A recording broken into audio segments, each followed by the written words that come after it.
Hey friends, my name is Z and you're watching Yi Makes It Easy, and welcome to a new video for IGCSE Business Studies. And today we have 3.3C, which is marketing mix for place.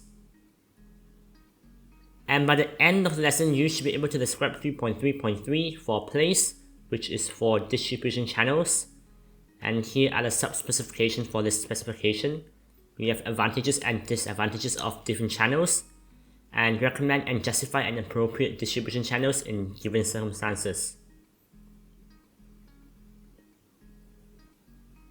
So check out the pinned comment for all the timestamps. But we'll move on now to 3.3.3 for place.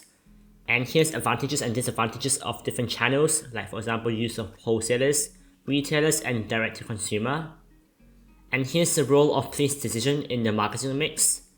And after deciding on the product, its price, and the best ways to promote it, the business has to actually sell the product to the consumer.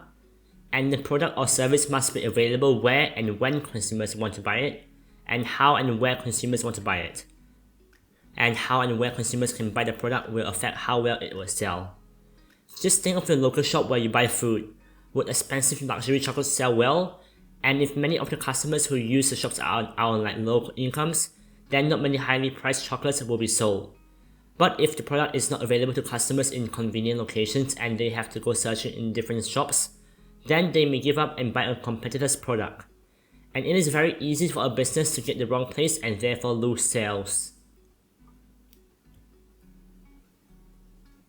Then we have distribution channels. And businesses have to decide where to sell their products, and they also have to decide whether to sell directly to the customer or the consumer, or use other businesses to do this. This means deciding on the best distribution channel to use. There are several different distribution channels that businesses can use, from selling directly to the consumer to using intermediary channels. And the diagram below here summarizes the main distribution channels that are used, like producer, consumer, producer, retailer, consumer, wholesale, retailer, consumer, and different things. Then we have distribution channel 1, direct to consumer. An advantage includes this distribution channel is very simple. It involves manufacturers selling the products directly to the consumer, and it is suitable for products such as certain types of food products, which are sometimes sold straight from the farm. And there's a lower price if sold directly to the consumer, as it cuts off the wholesaler or retailer, and the products can be sold by mail order, catalog, or via the internet. But disadvantage includes this is usually impractical for most products because the consumers probably do not live near to the factory and could not go there to buy the products.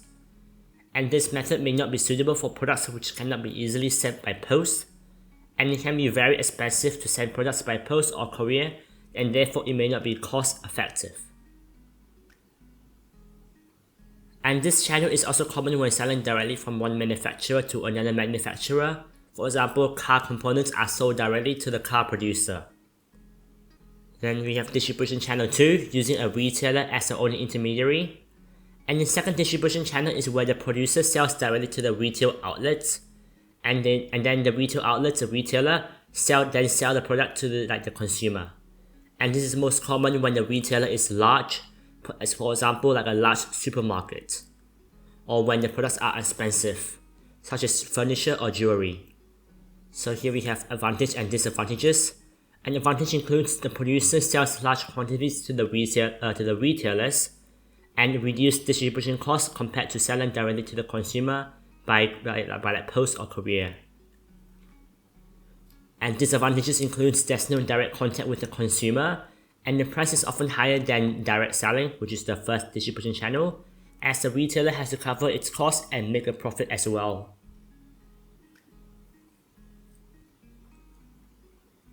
And then we have distribution channel 3, using a wholesaler and a retailer as intermediaries. The distribution channel involves using a wholesaler who performs the function of breaking bulk. Breaking bulk is where wholesalers buy products from a manufacturer in large quantities and then divide up the inventory into much smaller quantities for retailers to buy. Advantage includes the wholesaler saves storage space for a small retailer and reduces storage costs. The small retailers can purchase fresh products in small quantities, from wholesaler because they have a relatively short shelf life before they deteriorate. Wholesaler may give credit to retail consumers so that they can take goods straight away and pay at a later date. Wholesaler may deliver to small retailers, thus saving on the transport costs.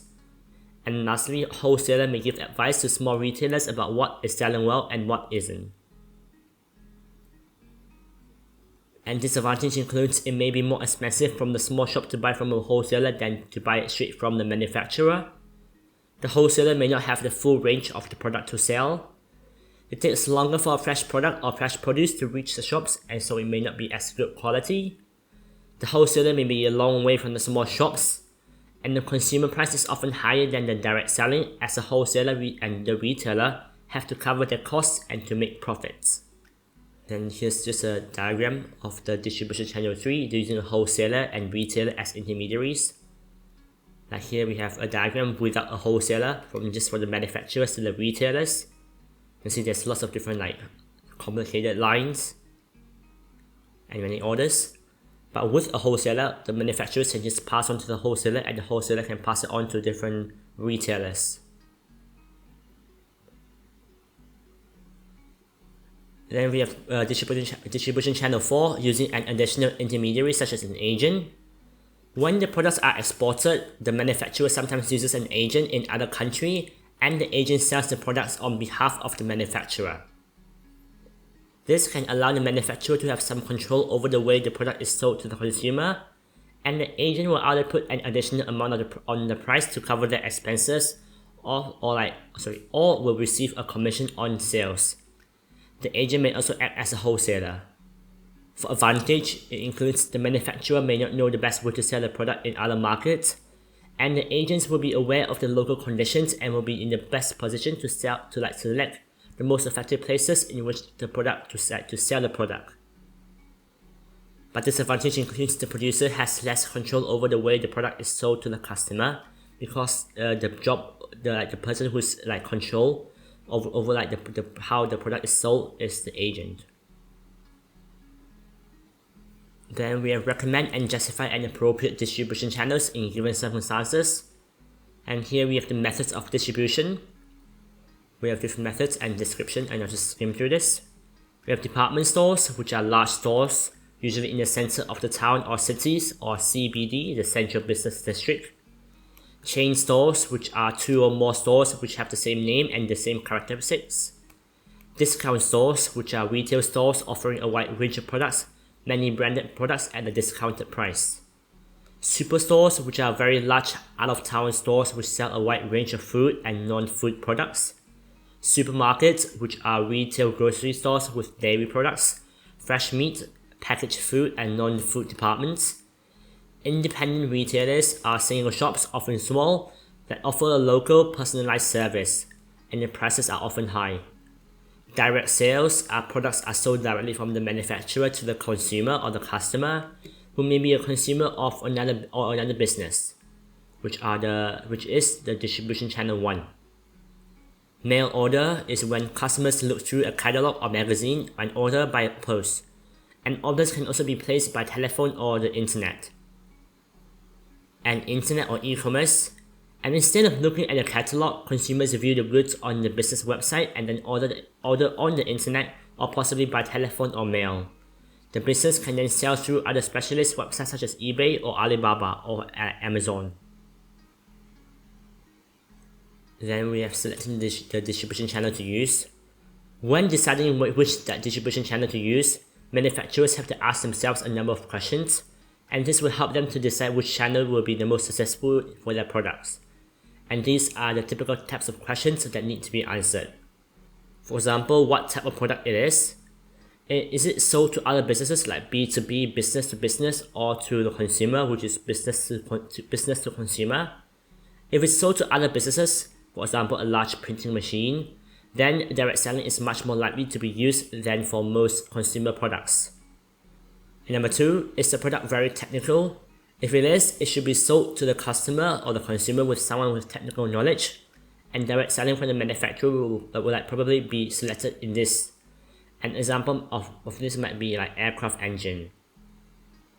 Number 3, how often is the product purchased? If it's bought every day, then it will need to be sold in many retail outlets, for example newspaper. Number 4, how expensive is the product? Does it have an image of being expensive? And if the product is marketed as being expensive and of high quality, it will probably be sold through a limited number of outlets. These shops will be in expensive shopping areas as well. And then we have how perishable is the product? If the product goes rotten quickly, such as fruit or bread, then it will need to be widely available in many shops so that it can be sold quickly. Then we have where are the customers located? If most of the customers are located in the cities, then it is no good selling the product only in rural areas. And if the customers are located in another country, then different retail routes might be appropriate. And lastly, where do the competitors sell their products? The retail outlets that competitors use need to be considered. Each manufacturer will probably sell their products in the same outlets as their competitors so that they can compete directly for customers. And lastly, here's some definitions for 3.3c, marketing mix for place. The distribution channel is the means by which a product is passed from the place of production to the consumer. And an agent is an independent person or business that is appointed to deal with the sales and distribution of a product or a range of products.